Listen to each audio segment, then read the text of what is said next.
अभी हम बात करेंगे एरर कंट्रोल के बारे में। ये फिजिकल लेयर में एरर कंट्रोल होता कैसे है। अच्छा, एरर्स आते दो फॉर्म में है। देखो यहां पे अगर मान लो हमने डेटा ये सेंड किया था, अगर एक बिट ये जो जीरो है यहां पे अगर वो वन में बदल गया, हो सकता है तार में या wirelessly data is going right, data can get corrupted. बहुत सारे इलेक्ट्रोमैग्नेटिक इंटरफेरेंसेस आ सकते हैं। एक तार जा रहा है, उसके पास अगर कोई एक हाई पावर लाइन जा रहा है तो उसके फ्रीक्वेंसी फ्लक्चुएशन से बिट्स बदलते रहते हैं। सोलर फ्लेयर्स आ सकते हैं, बहुत सारे कारण हैं कि डेटा में एरर आ सकता है। यह सिंगल बिट एरर, एक बिट इसमें करप्ट हो गया। तुम्हारे बर्स्ट एरर्स भी हो सकते हैं। बर्स्ट एरर का क्या मतलब, यहां पे देखो, यहां से लेके यहां तक कुछ कुछ बिट्स चेंज हुआ, ऐसा नहीं कि सारे बिट्स चेंज होंगे।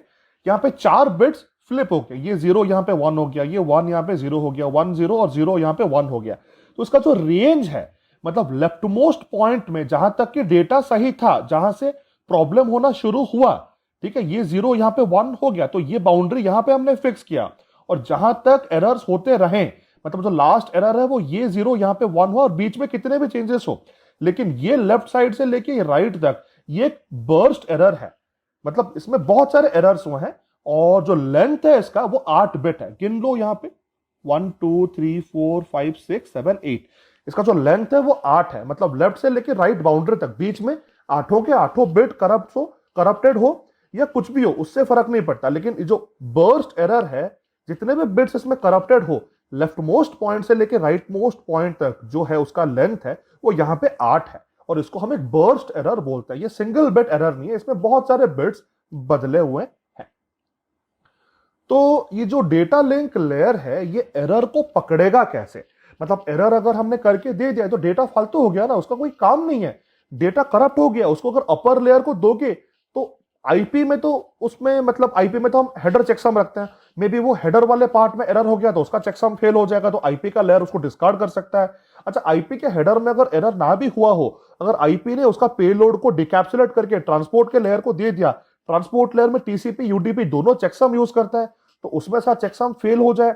लेकिन अगर मान लो कैसे भी करके चेकसम पास हो, क्योंकि चेकसम कोई एक बहुत बड़ा फुल प्रूफ आइडिया नहीं होता, उसको मतलब चीट करना काफी आसान होता है।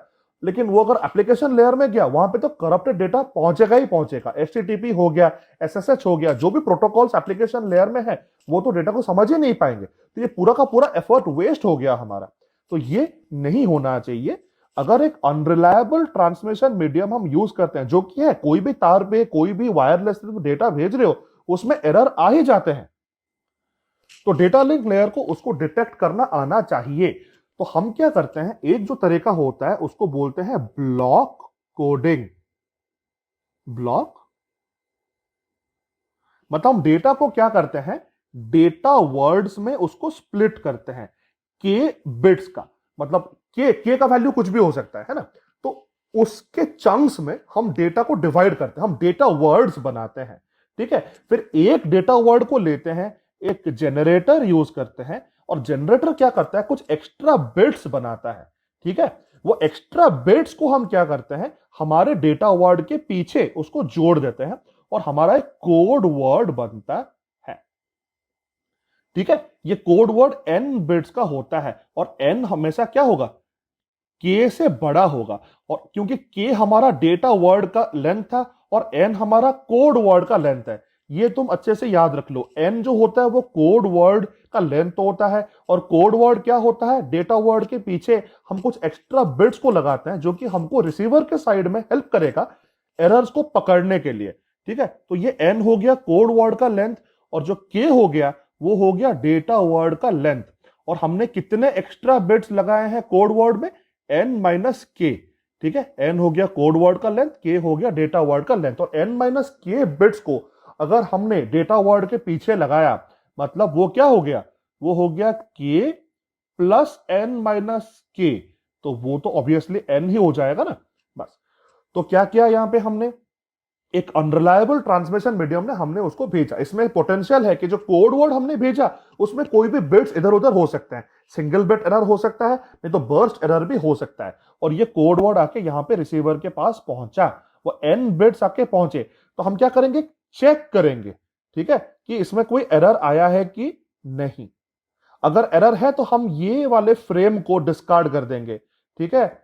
नहीं तो फिर हम क्या करेंगे, जो डेटा वर्ड बना वो डेटा वर्ड को एक्सट्रैक्ट करके हम ऊपर के लेयर को दे देंगे। ऊपर के लेयर मतलब ये तो एक डेटा वर्ड के लिए है।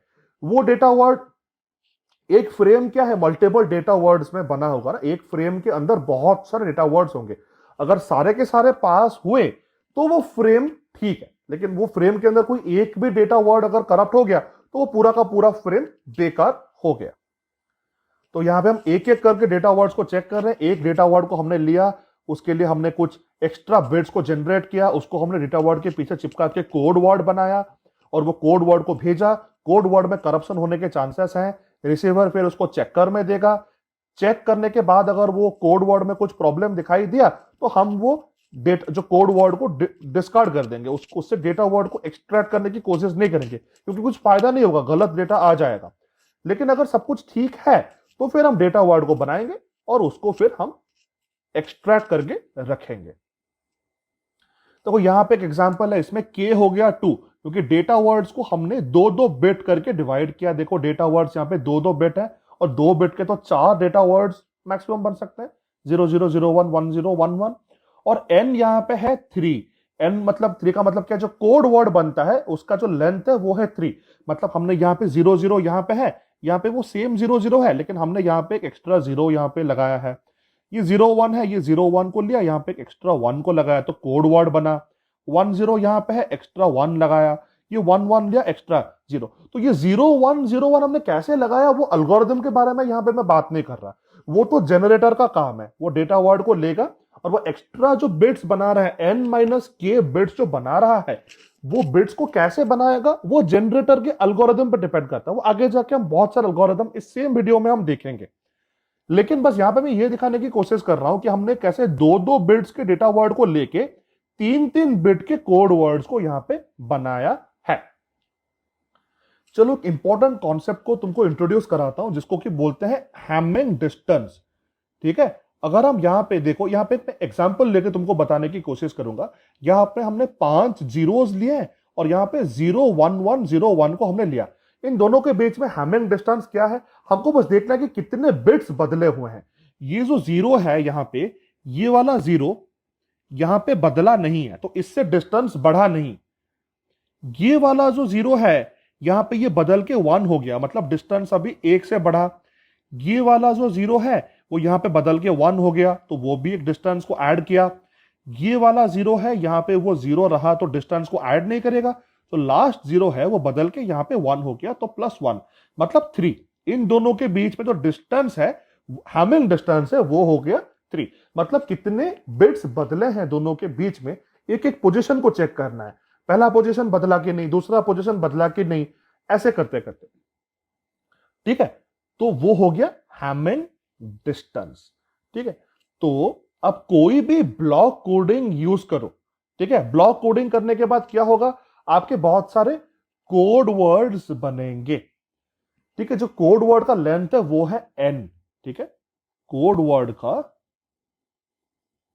जो लेंथ होता है वो होता है n बिट्स का। ठीक है, फिर हम ये n बिट्स को यूज करके क्या गारंटी कर सकते हैं कि ये जो कोड वर्ड का जो सिस्टम हमने बनाया है, इसको लेके हम कितने बिट्स का एरर पकड़ सकते हैं।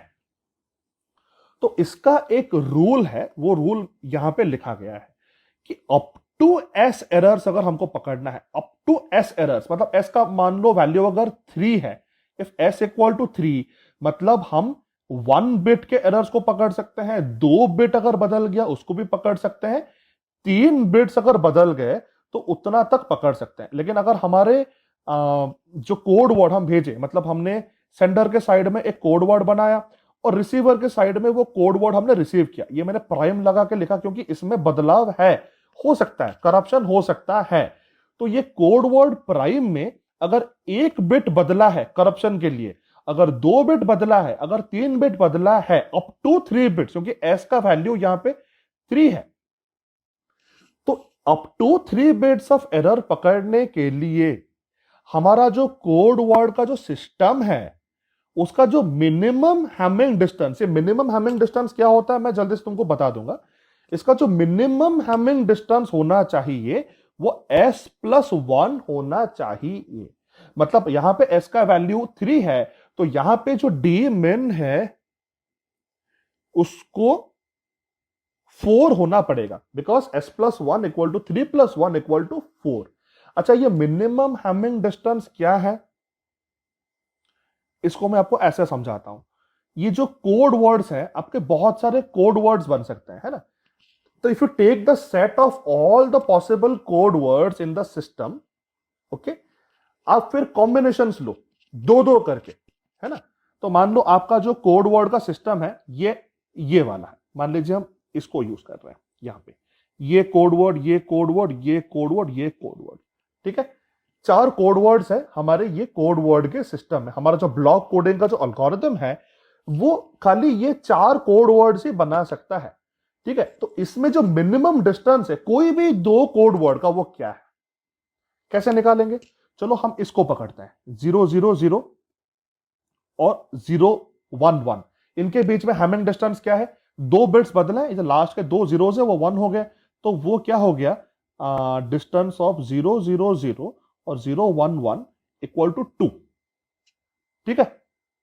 अच्छा, और कुछ भी पकड़ते हैं, ये जो 011 है और ये 110 है, इसके बीच में डिस्टेंस क्या है, 110। इसमें पहला 0 वो बदल गया, सेकंड वाला 1 वो 1 है, लेकिन लास्ट वाला 1 0 हो गया, तो ये भी 2 है। तो अब कोई भी 2 कोड वर्ड इसमें ले लो और उसमें डिस्टेंस निकालने की कोशिश करो, तो सबसे मिनिमम है वो 2 निकल के आएगा, वो कभी 1 नहीं आएगा, ठीक है। 0 तो नहीं आएगा क्योंकि सारे कोड वर्ड्स इसमें यूनिक है, लेकिन वो 1 नहीं आने वाला, वो 2 आने वाला है। तो मतलब इसको यूज करके हम कितने बिट का एरर पकड़ सकते हैं हमारे कोड वर्ड्स में, क्योंकि कोड वर्ड से तो ट्रांसमिट होते हैं, उन्हीं में एरर आ सकता है। तो ये जो इसको अगर हम डी मिन माने, and this has to be equal to s+1, so 2 equal to s+1, that means s equal to 1, मतलब मैक्सिमम हम 1 बिट का एरर इसमें पकड़ सकते हैं। अगर 2 बिट्स चेंज हो गए कोड वर्ड में तो वो हम पकड़ नहीं सकते, ठीक। तो ये तुमको जानना जरूरी है। अभी मैं थोड़ा सा एक ब्रीफ डिटोर लूंगा, आपको बताऊंगा कि लीनियर ब्लॉक कोड्स क्या होते हैं।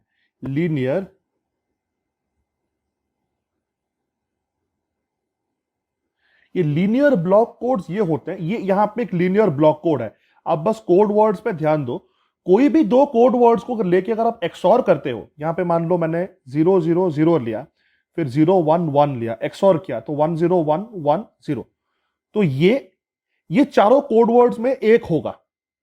So a linear block code is a set of code words in which if you take any 2 code words and do a bitwise XOR, then whatever you get will belong to the same set, ठीक है। यहां पे देख लो, मैं अगर 101 लूं और 110 लूं, ये हो गया 1 1, ये हो गया 0, तो ये 011 यहां पे है, ठीक है। तो इसको एक लीनियर ब्लॉक कोड बोलते हैं। अच्छा, कोई भी एक लीनियर ब्लॉक कोड में अगर आपको डी मिन या मिनिमम हैमिंग डिस्टेंस निकालना है, तो आपको बस देखना है कि मिनिमम नंबर ऑफ वंस किसमें, जिसमें कि वंस है, मतलब ऐसा नहीं कि 000 है, इसमें तो कोई भी 1 नहीं है, तो मतलब डी मिन 0 नहीं होने वाला, 1 कम से कम 1 होना है, लेकिन सबसे मिनिमम जिसमें है। तो मतलब इसमें 2 वंस है, इसमें 2 है, इसमें 2 है, मतलब डी मिन 2 हो गया, ठीक है। तो ऐसे कोड वर्ड्स को ढूंढना है जिसमें कि वंस कम से कम 1 है, एक 1 कम से कम है, लेकिन मिनिमम नंबर ऑफ वंस जिसमें है, बस वो अगर आपने कोई एक लिनियर ब्लॉक कोड में आपने ढूंढ लिया, उसमें जितने वंस है वो गिन लो, that is going to be the minimum Hamming distance of that linear block code, और and that is equal to s+1। तो उससे अगर तुम 1 माइनस कर दोगे, that is the number of bits of error it can catch, ठीक है। उतने बिट्स का एरर अप टू दैट, मतलब if d min comes out to be 4, then s is going to be 3, so it can catch 1 bit errors, 2 bit errors, 3 bit errors, उससे ज्यादा वो catch नहीं कर पाएगा। इसका एक रीजन है, इसका जो रीजन है मैं आपको एक पिक्टोरियली बताने की कोशिश करूंगा। आपका जो कोड वर्ड है वो यहां पे है, बीच में सेंटर में बैठा, और यहां पे मैंने एक सर्कल बना दिया, ठीक है। ये जो डिस्टेंस है मान लो ये s है, मतलब ये s अगर 3 है तो मैं ये कोड वर्ड को लेके एक दो या तीन बिट को चेंज करके बहुत सारे पॉइंट्स बना सकता हूं, ये सारे के सारे सर्कल के अंदर रहेंगे। तो ये जो मेरा कोड वर्ड है सी, इसमें अगर एक बिट या दो बिट या तीन बिट का एरर बनेगा और जो भी वो कोड वर्ड चेंज होकर दिखेगा करप्शन होने के बाद, वो सारे के सारे पॉइंट्स मेरे ये सर्कल के अंदर रहेंगे, क्योंकि ये सर्कल का जो रेडियस है वो है एस। ठीक है, तो मेरा जो कोड वर्ड का सिस्टम होना चाहिए उसमें ये जो पॉइंट्स इस सर्कल के अंदर है ना, इनमें से कोई भी पॉइंट वो कोड वर्ड में नहीं होना चाहिए। क्योंकि अगर इनमें से कोई करप्टेड पॉइंट्स वो कोड वर्ड के सिस्टम के अंदर है और मेरा अगर ये कोड वर्ड बदल के वैसे कोड वर्ड में करप्ट हो गया, तो रिसीवर को वो सही लगेगा, वो उसको एक्सेप्ट कर लेगा। मतलब मान लो मेरा कोड वर्ड सी है, तो ये अगर करप्ट होने के बाद एक सी प्राइम बन गया और ये सी प्राइम जो है मेरे सेट को बिलोंग करता है, ऑल द कोड वर्ड्स के सेट को बिलोंग करता है। मतलब ये जो सी प्राइम है ये यहां पे सर्कल के अंदर कहीं पे है और इसमें शायद एक बिट, दो बिट या तीन बिट, क्योंकि एस को मैंने यहां पे तीन मान रखा है, ये सर्कल का जो रेडियस है वो तीन। तो ये अगर ये सेट ऑफ कोड वर्ड्स को बिलोंग करता है तो रिसीवर इसको एक्सेप्ट कर लेगा, वो सोचेगा ये तो सही है, ये तो कोड वर्ड के सेट में एक वैलिड कोड वर्ड है, तो एक करप्टेड कोड वर्ड को वो एक्सेप्ट कर लेगा। लेकिन मेरा अगर मिनिमम हैमिंग डिस्टेंस जो है वो यहां पे है, मतलब s+1 करके मैंने ये और एक सर्कल यहां पे बनाया, ये मिनिमम हैमिंग डिस्टेंस है, मतलब इसके बाहर भी हो सकते हैं लेकिन ये सर्कल के अंदर नहीं होगा, जो भी होगा वो कम से कम इस वाले एरिया में, नहीं तो बाहर होगा। फिर क्या होगा, और ये मिनिमम हैमिंग डिस्टेंस है, मतलब मेरे जो सेट ऑफ कोड वर्ड्स है, मैंने अगर एक कोड वर्ड को बीच में रखा तो बाकी के कोड वर्ड सारे इस सर्कल के बाहर ही होने वाले हैं। तो मतलब अगर 1 बिट, 2 बिट, 3 बिट का एरर होगा तो वो कोई और कोड वर्ड जैसे नहीं दिखेगा। ठीक है, तभी तो हम एरर पकड़ पाएंगे। तो ये जानना थोड़ा सा जरूरी है, इसको थोड़ा सा पीछे लेके फिर से सुन सकते हो, तुमको पता चलेगा कि ये जो पिक्टोरियल है मैंने कैसे इसको डिस्क्राइब करने की कोशिश की है। तो चलो जल्दी से एक एक करके भी सारे जो एल्गोरिथम्स है, जैसे कि पैरिटी हो गया, साइक्लिक रिडंडेंसी चेक और चेकसम, ये तीनों एल्गोरिथम्स कैसे काम करते हैं जल्दी जल्दी से देखते हैं, बहुत ही इंटरेस्टिंग सब्जेक्ट है ये। चलो ये एक C54 का पैरिटी है, मतलब यहां पे K का वैल्यू 4 है, हम 4-4 बिट के डेटा वर्ड्स को लेते हैं, फिर उसके एंड में एक बिट को लगाते हैं और हमारा 5 बिट का कोड वर्ड बनता है। तो इसको C54 करके हम यहां पे लिखेंगे। जैसे कि यहां पे हो रहा है, देखो हमने 4 जीरोस लिए, वो 4 जीरोस यहां पे शुरू में है लेकिन एंड में हमने एक जीरो लगा दिया। ये 001 जो है डेटा वर्ड्स में 4 बिट है, तो मतलब ये सारे पॉसिबल है। 4 बिट में लेके तो हम 16 डेटा वर्ड्स बना सकते हैं, तो सारे 16 के 16 यहां पे लिखा हुआ है। और जो जनरेटर है वो क्या करता है, एक एक्स्ट्रा बिट एंड में चिपकाता है। तो वो कैसे बनाता है उसको, वो ऐसे बनाता है, देखो 4 बिट जो है डेटा वर्ड में तुमने लिया, फिर तुमने एक जनरेटर के अंदर उसको डाला वो 4 बिट्स, तो वो एक्स्ट्रा पैरिटी बिट बनाता है जो कि हम एंड में जोड़ते हैं, कोड वर्ड बनाते हैं।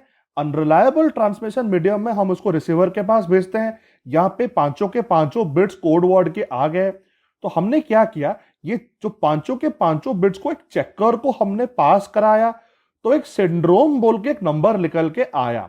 ठीक है, वो सिंड्रोम अगर 0 होके आता है, उसका एल्गोरिथम यहां पे है, बहुत ही सिंपल है, वो मैं जल्दी से बताता हूं आपको।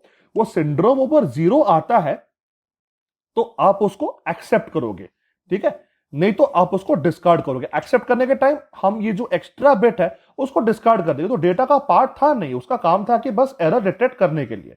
अगर एरर आया नहीं तो हम वो बिट को फेंक देंगे और डेटा वर्ड को ऊपर भेज देंगे। अगर ये सिंड्रोम जो है वो 0 निकल के नहीं आया तो हम ये पूरे के पूरे कोड वर्ड को डिस्कार्ड कर देंगे। तो पैरिटी चेक में हम क्या करते हैं, हम ये जो सारे बिट्स हमारे डेटा वर्ड में हैं उन सबका हम XOR निकालते हैं और जो निकल के आया रिजल्ट उसको हम एंड में ऐड कर देते हैं पैरिटी बना के। ये चेकर में क्या करते हैं, हमारे पास 5 बिट्स हैं जो कि यहां पे हैं, जो कोड वर्ड में आया था, उन सबको हम फिर से XOR करेंगे। अगर हमारा जो सिंड्रोम है वो अगर 0 आ गया, मतलब कोई करप्शन हुआ नहीं, मतलब ये पैरिटी के हिसाब से कोई करप्शन नहीं हुआ। मतलब अगर करप्शन हो सकता है, आपको शायद अब तक आपने सोच लिया होगा कि ज्योति क्या बोल रहा है, करप्शन कैसे नहीं हो सकता है और पकड़ा नहीं भी जा सकता। लेकिन एक सिंपल तरीका है छोटे मोटे एरर्स को पकड़ने का। तो देख लो यहां पे ये सेम से सेटिस्फाई हुआ कि नहीं। ये सारे जीरोस को अगर हम एक्सओर करते हैं तो जीरो निकल के आएगा, तो हमने यहां पे ये जीरो लगा दिया। अगर ये जो कोड वर्ड 5 0 का जो कोड वर्ड है वो रिसीवर के पास अगर बिना करप्ट होके पहुंच गया, तो हम पांचों के पांचों का अगर एक्सओर निकालेंगे तो हमको जीरो मिलेगा, तो हमारा सिंड्रोम जीरो हो गया। तो ये कोड वर्ड करप्टेड नहीं है, ये पैरिटी के हिसाब से। यहां पे देखो 0 0 0 1 है, इसका अगर एक्सओर करोगे तो एक तो 1 है तो वो 1 कर देगा पूरे एक्सओर को। तो हमने यहां पे एंड में एक 1 लगा दिया। वहां पे रिसीवर के पास अगर हम ये 0 0 0 1 1 का ये पूरे के पूरे चीज का अगर हम एक्सओर निकालेंगे तो यहाँ पे दो वंस है, वो एक दूसरे को खा जाएंगे एक्सओर के हिसाब से, तो रिजल्ट तुम्हारा सिंड्रोम में जीरो आ जाएगा। अगर ये करप्टेड नहीं होके पहुंचता है 0 0 0 1 1 होके, तो ये पास हो जाएगा। ऐसे करके हम बनाएंगे। यहां पे देखो 4 वंस है, तो इवन नंबर ऑफ वंस है। अगर इवन नंबर ऑफ वंस है तो पैरिटी हमारा जीरो हो जाता है। इसको हम इवन पैरिटी भी बोलते हैं। ठीक है, ये जो फॉर्मूला यहां पे दिया गया है इसको हम इवन पैरिटी बोलते हैं। मतलब कोड वर्ड जो बनता है ना यहां पे, तो इसमें हमेशा इवन नंबर ऑफ वंस रहेगा। देखो ये सारे कोड वर्ड्स में तुम्हारे इवन नंबर ऑफ वंस है कि नहीं। इसमें दो है, दो है, दो है, इसमें चार है, दो है, चार है, चार है, चार है। तो कोड वर्ड में हमेशा इवन नंबर ऑफ वन रहेगा। ठीक है, तो यहां पे हमने चार वंस को लिया, सबको एक्सओर कर दिया, जीरो निकल गया, तो जीरो हमने यहां पे चिपका दिया राइट साइड में। और रिसीवर के साइड में हमने ये पांचों के पांचों बिट्स को अगर हम एक्सओर करेंगे तो हमारा फिर से जीरो निकल के आएगा और सिंड्रोम यहां पे जीरो हो गया, तो ये पास हो गया। तो ये एक सिंपल पैरिटी चेक है। So parity check code can detect an odd number of errors. ये कैसे हो गया, मैं एक एग्जांपल लेके बताता हूं। यहां पे मान लो मेरा अगर डेटा वर्ड था 1001, ठीक है, तो इसका जो पैरिटी होगा क्या होगा, वो तो वेरी क्लियरली अगर हम चारों बिट्स को एक्सओर करें तो हमारा जीरो निकल के आएगा। ये मैंने यहां पे ट्रांसमिट किया, तो इसमें हम ऑड नंबर ऑफ एरर्स बनाते हैं। मतलब हम मान लो एक बिट को चेंज कर देते हैं। मान लो ये बिट को मैं चेंज कर देता हूं 10110, ठीक है। तो इसको हम चेक करेंगे, चक्कर के अंदर ये चारों के चारों बिट्स को वो एक्सओर करेगा, तो इसमें तो ऑड नंबर ऑफ वंस है, तो एक्सओर क्या हो जाएगा, 1 होके आ जाएगा। लेकिन ये तो जीरो नहीं है ना, मतलब कुछ गड़बड़ है। अच्छा, अगर मैं इवन नंबर ऑफ एरर्स करूं तो मान लो मैं दो बिट्स को चेंज कर दिया, ये वाले बिट को चेंज करेंगे और ये लास्ट बिट को चेंज कर, जो पैरिटी बिट है उसी को चेंज कर देंगे, तो क्या होगा, ये हो जाएगा 10111। ठीक है, ये ऐसे होकर ट्रांसमिट हो गया। और यहां पे क्या हो गया, इसको चेक करेंगे, इसमें कितने वंस है, इवन नंबर ऑफ वंस है। तो इसको अगर एक्सओर करोगे ये चक्कर के अंदर यहां पे, तो तुम्हारा जीरो निकल के आ जाएगा। तो उसको तो लगेगा अरे ये तो करप्टेड है नहीं, लेकिन करप्टेड नहीं है, क्या है, करप्ट हुआ है डेटा। ठीक है, ये डेटा तुम्हारा क्या था 1001 था, लेकिन ये तो ऊपर भेज देगा 1011 को, तो करप्शन है और ये पकड़ नहीं पाएगा। लेकिन अगर मैं 3 एरर कर दूं इसमें, इफ आई चेंज 3 बिट्स, क्योंकि ऑड नंबर ऑफ एरर्स पकड़ सकता है, तो चलो यहां पे हम 3 बिट्स को चेंज करते हैं। चलो यहां पे मैं और एक बिट को, इस बिट को भी चेंज कर देता हूं, तो 11111, ये अगर ऐसे होके गया 11111, इसमें 3 बिट्स चेंज है, मतलब जितने भी जीरोस थे उनको हमने 1 कर दिया। इसको अगर एक्सओर करोगे तो 1 निकल के आएगा, ऑड नंबर ऑफ वंस है, ये जीरो के साथ सेम नहीं है, मतलब वो पकड़ लेगा कि कुछ ना कुछ गड़बड़ है। तो ये जो पैरिटी चेक हमने यहां पे बनाया है बहुत एक सिंपल थे, जो फिर एक ही एक्स्ट्रा बिट हम लगाते हैं, उसमें हम ऑड नंबर ऑफ एरर्स को पकड़ सकते हैं, इवन नंबर ऑफ एरर्स को हम पकड़ नहीं सकते।